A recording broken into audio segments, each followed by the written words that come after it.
Hey nerds, JJ Morris here. Welcome to my channel where I try to be a guide through the dark days of being a new writer. And so today I'm going to be talking a little bit about writing groups and more specifically how to give feedback at these in-person writing groups. So if you don't know what a writing group is or you're not sure how they work, then go check out my other video. I'll put a link in the description. I'll also put it on one of these spots up here somewhere. You can click on that where I talk about what a writing group is and what to expect.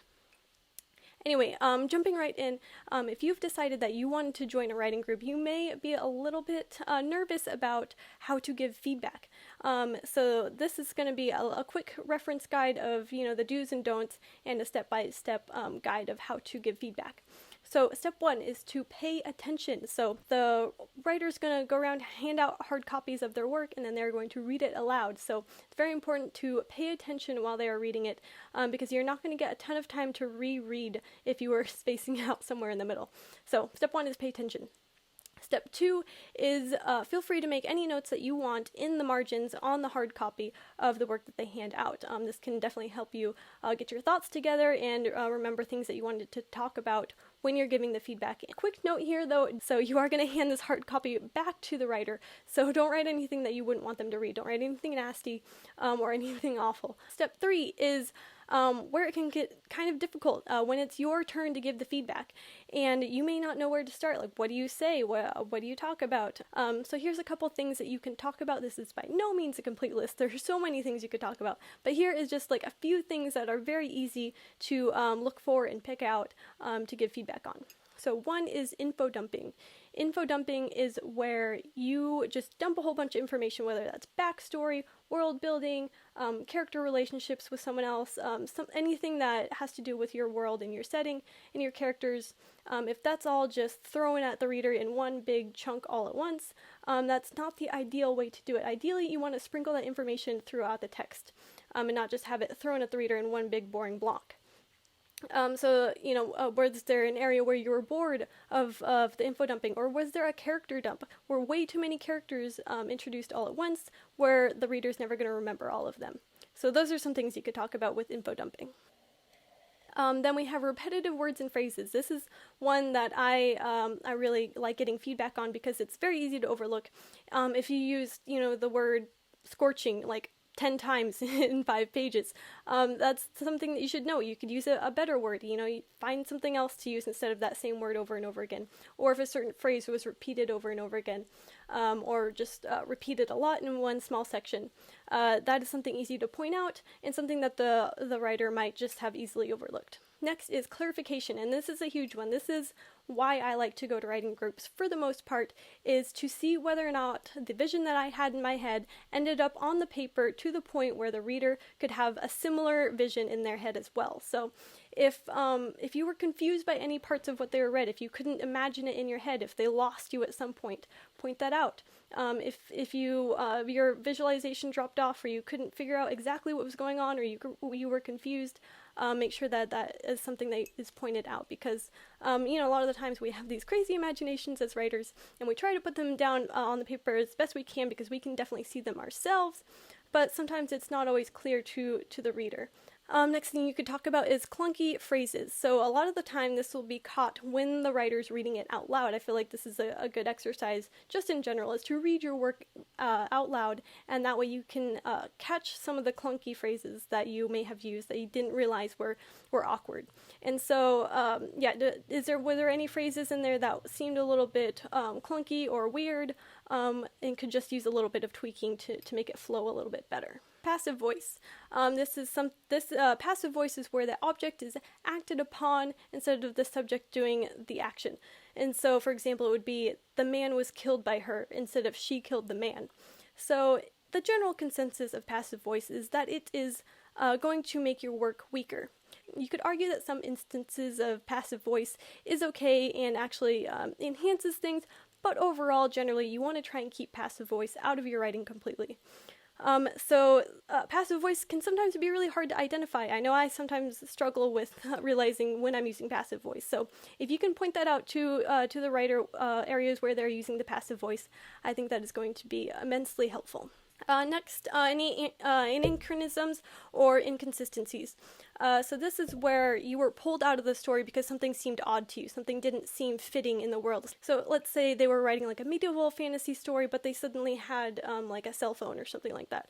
That's something that would pull you out of the story and be like, oh, that's weird, why is that like that? So anything that seems inconsistent with the world, or anything that doesn't seem fitting with the world that they've built. And then we have character insights. This is another one where I really love to receive feedback on, because a lot of the time we will have this really vivid character in our minds, but putting it down on paper, sometimes they don't always turn out the way that we intended. So what was your overall impression of the main character? Did you like them? Did you dislike them? Because sometimes, let's say a writer is trying to make a character seem really funny and humorous and quirky, but the reader had the impression that they were just annoying and weird. That's important to know. So yes, that can be very helpful to the writer to know whether or not they hit the mark with their character in the way that they intended. And lastly is overall impression of the work. Did you like the story? Was it exciting or interesting to you? Did you like the tone or the setting? Does the writer have a distinct style or voice? So that's just an overall impression of their work in general that you could talk about. So those are all the steps of giving feedback, but I do want to give some disclaimers. This is very important. Number one is it is not your job to tell them how to fix their work. Let me say that again because I don't know if you heard me. It is not your job to tell the writer how to fix their work. It is just enough to tell them where things are going wrong. So, and I am guilty of this as well. It's very easy to try and just jump right into an explanation of how this really boring section could be way more interesting if they added this, or if they had this character do that. Please do not try to do that, because you get to the point where you start trying to interject your own style into that writer's work. And that's not going to work because you are not writing that story, they are.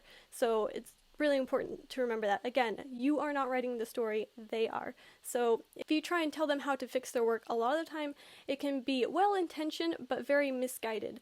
A lot of writing groups, people are only bringing a small section of their work. Sometimes they do bring short stories, but a lot of the times it's just a piece of an overall novel or an overall larger work. And so unless you have read that entire work, it's not helpful for you to give plot feedback if you have not read the whole plot yet. And so unless you're working very closely with someone as like a critique partner, I would advise against telling the author how to fix their work. It is enough to say that a part was boring or a part was unclear. You don't then need to tell them that they need to add this or add that in it, or they need to do this instead of that. It's just enough to tell them what was wrong with it. So yes, this kind of brings me to my next point, which is if you do try to tell them too much about how they can fix their work, you start trying to interject your own opinions and your own style into their work when you are not the one writing it. And so, like, don't tell them, oh, you must start with a fight scene, or you need to switch it to first person instead of third person. Though those are things that you might like to do in your own writing, it can be at odds with that writer's natural style or their overall vision.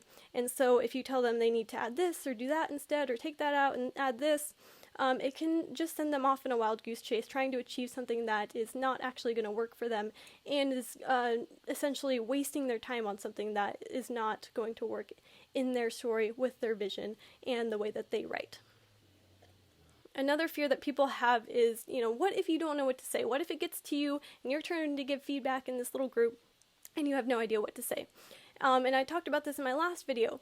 If you don't have anything helpful to say, it is okay to say nothing.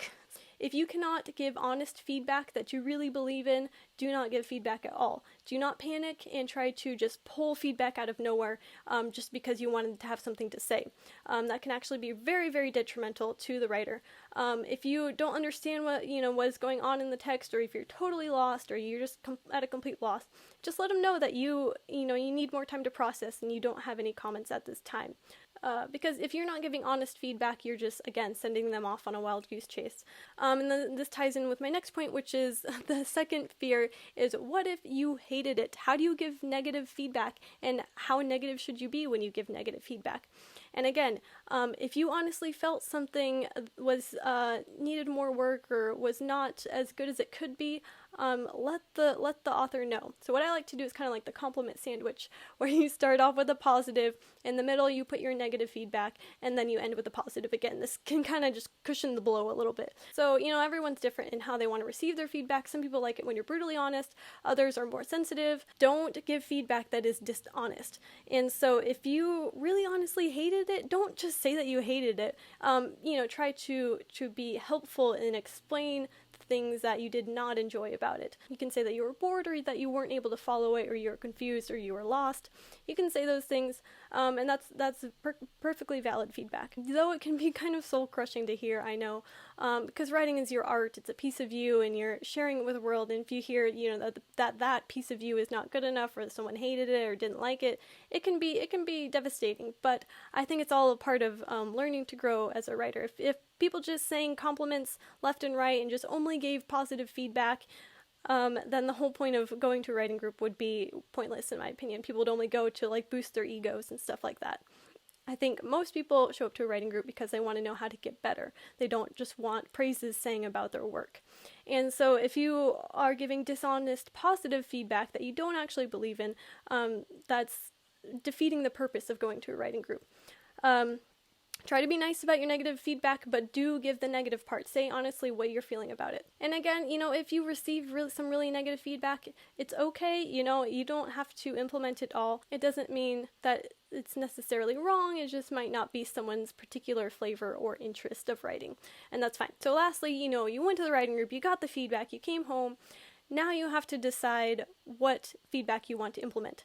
And you do not need to implement it all. Again, I'm going to say that twice. You do not need to implement all your feedback. This would actually be kind of foolish if you were to try and implement it all, because over time, if you share your work with enough people, eventually their opinions are going to contradict each other.